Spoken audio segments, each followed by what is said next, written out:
Howdy folks, this is going to be part 3 on making tapered western gun belts. In the last video I ended off with beveling the edges.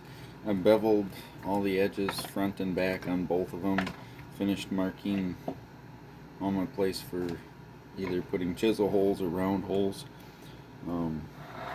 I've done all of the edge work except for just this end. I also shortened both belts about an inch. They were a little long for my waist.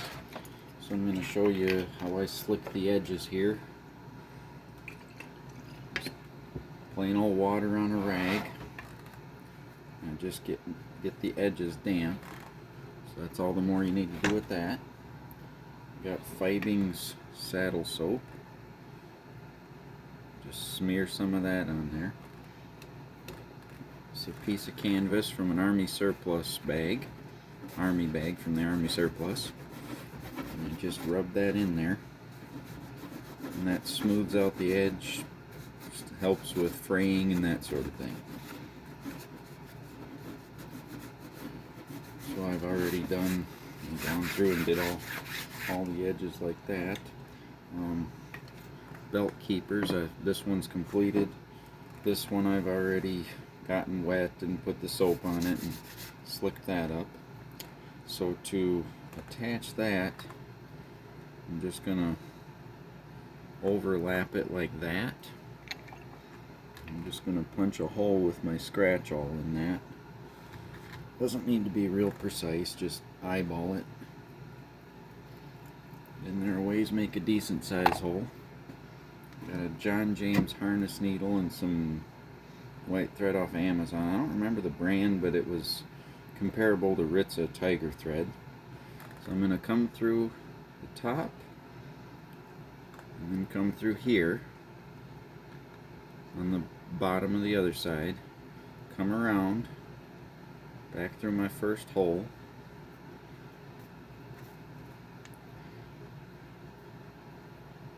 go through the second one on the underside again. That's what we're looking like, and I'm going to pull that tight and overlap them. Right, now I'm going to go through those holes one or two more times.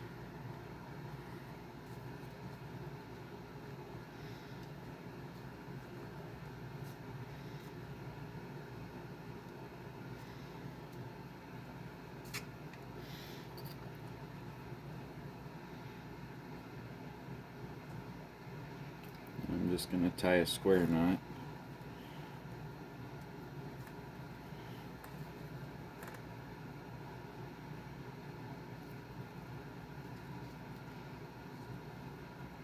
Cut off the ends and leave about 1/2 inch. And burn the ends.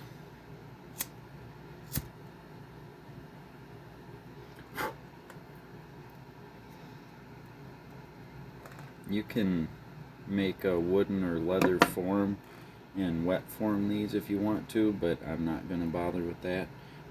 So these are belt keepers. They'll go on the buckle side for your belt to come around and go through. To find out how big you need to make those, I usually wrap a longer one around, overlap it just a little, stick both belts in, and then I want to leave a decent gap. It can be loose in there, that's fine. All it's doing is just keeping this from flopping forward. And these strips were off of the end of my taper where I cut that. Okay, so on this belt, this is the one I'm going to be lacing together. I took my stitch groover and made a groove on the edge just to decorate it a little. All a stitch groover is this, and you go along the edge of your leather. It just makes a groove for stitching, but it also makes a nice decoration. And I have some tools to do tooling, but I'm not good with them yet. I haven't tried too hard with them, so I'm not going to do any tooling, but you can tool rough out leather. But I just thought that would add a nice touch for the look of this particular belt. I've already punched out my holes for my billet, and for attaching my buckle I'm going to use lace to attach the buckle. This video is just going to be kind of a bunch of random stuff I've been working on in between videos to shorten everything up. I probably put another, I don't know, hour and a half of work into it since the last video. So this is Toconol. I'm using chrome tan water buffalo straps that I cut myself out of a side of leather I used to make purses and stuff that I sell in my wife's online shop. So I'm just going to take this as burnishing gum and get that good and covered. Just take my canvas and burnish that like this. That'll get all those fibers together. This particular chrome tan water buffalo is kind of stretchy and doesn't break real easy, so that's why I'm going to use it to lace everything on here. Typically chrome tan just breaks. You want to use Latigo, or I've heard kangaroo lace is really good if you've got to buy some, but I was able to make my own, so I'm just going to use this. So I've already done the part to attach the belt to the other, or the buckle to the other belt, and my long piece, so I'm just going to set those aside for now. Okay, close that up. Now, on your straps, I'm going to punch out those last two holes. I'm just using a round end punch that I got in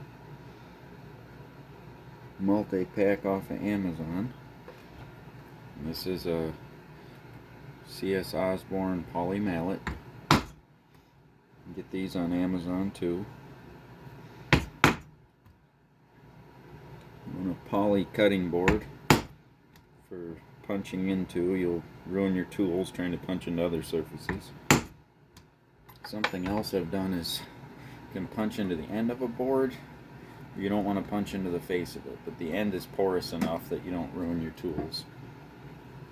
So that's the strip for lacing, and I've wetted that down and put some saddle soap on it, and already just gone across it with this. Next step for these will be dyeing them. Here's the strip that I'm using for bullet loops with the one I'm stitching together.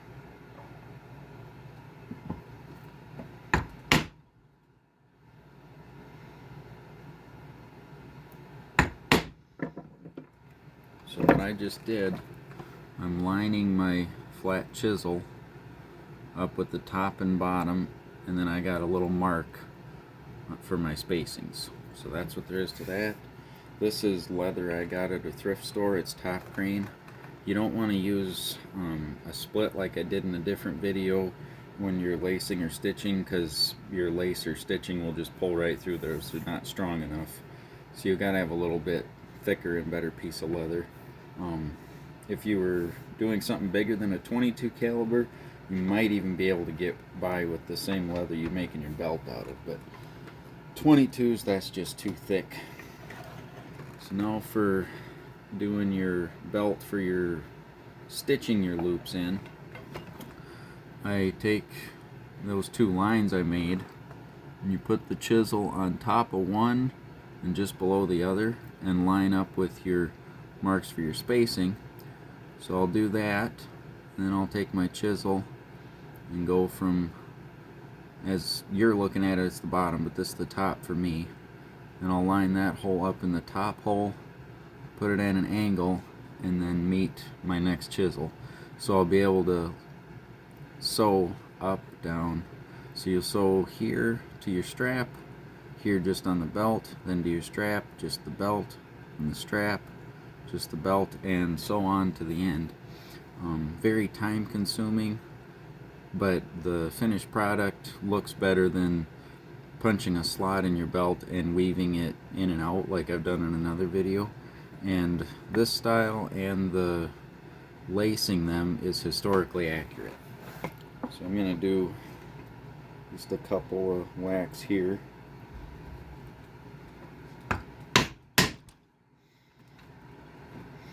Takes a pretty good whack with this thick of leather.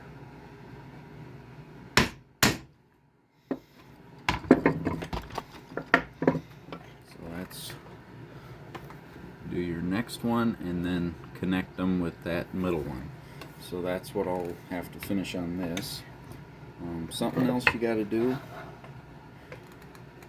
So I'm using lace to attach my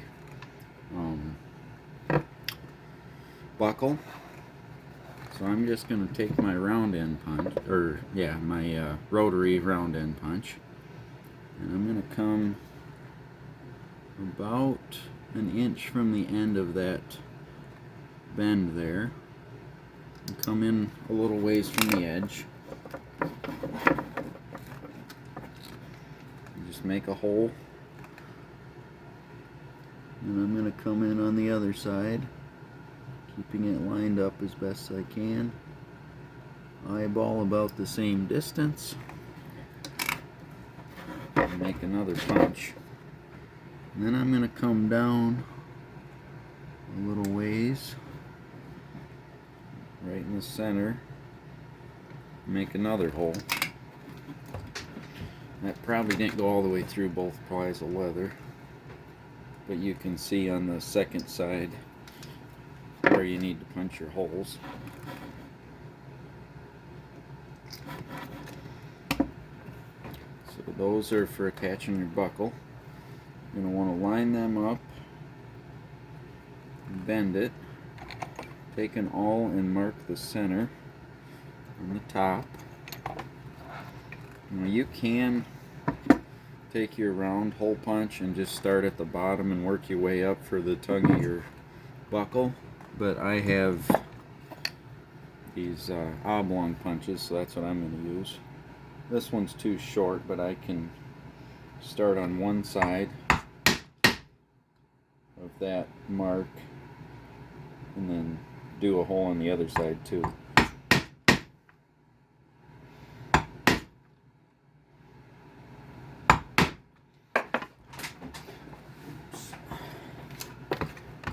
It's not perfect, but when it's bent around that belt and after I get through, I'll take one of these and work that in and sand that out. Now you want to take your billet end. I want 7 holes. I'm going to take a ruler and I'm going to come in about that far from the taper. You don't want it right up to the taper. Come in about a 1/2 inch. So I'm just going to make a mark from that point every inch until I get to 7.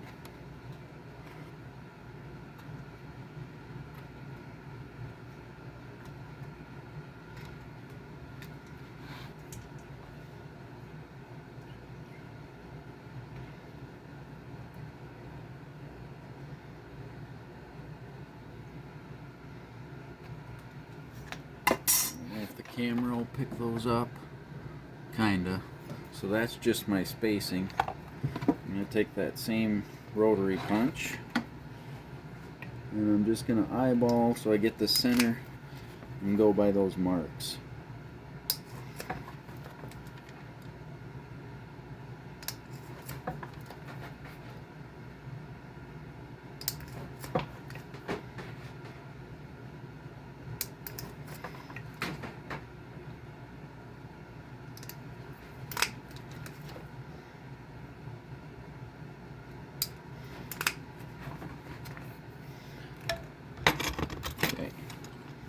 So now I just got to finish chiseling all these holes, which I will do off camera, and then we'll be ready to dye.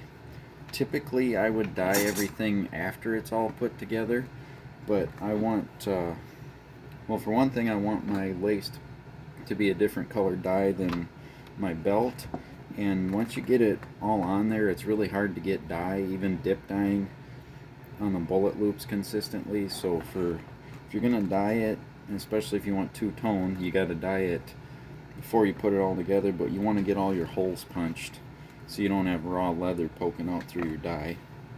So done with that belt for now. This one, got everything marked on the back side instead of the front like the other one.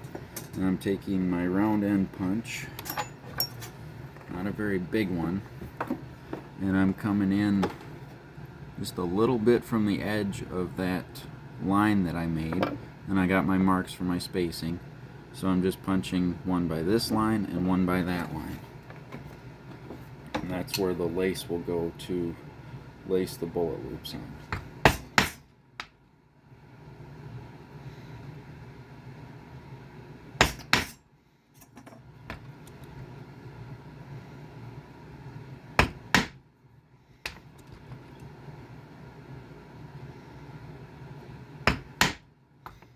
And if your lace is having a hard time going through, I would still start with small round end punches and then just take an awl and enlarge them a little.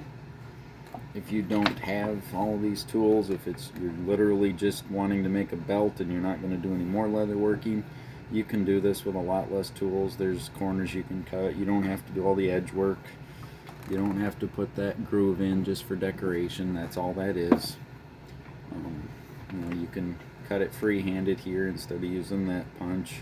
You can cut everything free-handed rather than using the strap cutter, but if you have a few tools, it definitely speeds things up and makes it a little more fun.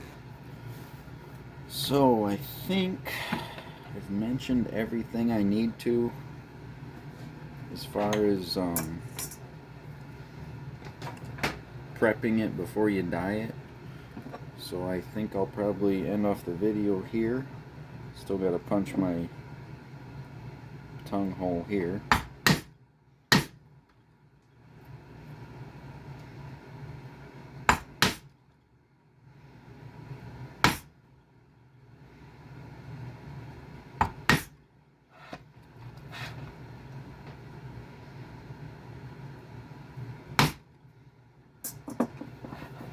Leave a little to be desired on prettiness there, but like I said, once you get that buckle in there,